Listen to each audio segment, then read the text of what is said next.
Yes, that's right. As you can see, the county government is not backing down. What is the reason for this? Well, in a statement that was released earlier today, we will look at some of the reasons for that.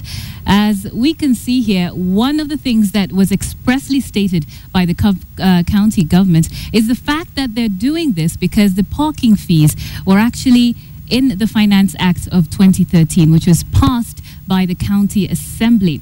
Now, if you're asking yourself whether transport operators actually had a chance to react to this, they did, because residents, transport operators were actually consulted during this process when it was still a bill and before this was passed into an act. Now, the county government did sit down and actually explain how they were planning to come up with resources and how they were planning to use them as well, and that was included in that bill. Now, of course, there were some responses to this bill, and those were actually tabled and put for deliberation before the County Assembly, which did eventually, as we can see in the next slide, pass that bill into act. Now, this act was actually gazetted on the 26th of September 2013, and that is also the date which this act was actually published and also enacted. That's the 26th of September 2013. So this is not really something that's coming as a surprise. This is something that has been coming for a while now.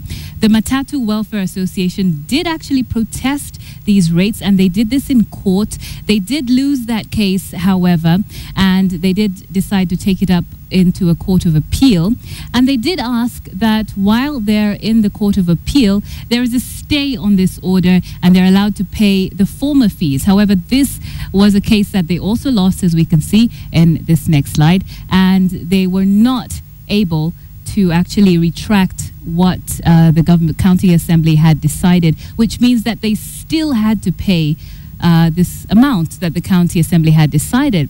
Now, what this means as well for now is that this case is actually still in the Court of Appeal, and there is no legal backing or legal framework for them to now rescind that decision until this case has been heard in the Court of Appeal. Now, of course, there is a huge difference between what the fares were, the parking fares were, and what they are now, where you used to have fares of 2,000, for instance. 13-seaters now have to pay 5,000 shillings in parking rates. And of course, it's now also going up to 8,000 shillings, where it used to be much less for those that are going up to 32-seaters. So it is a large amount, but again, this is not something that's just coming out of the blue. This is something that has been in process. So the question, of course, is, with this legal standing that the county government is actually taking, does the Matatu Owners Association have a leg to stand on? Well, Ben, perhaps you'll be able to get some of those answers for us.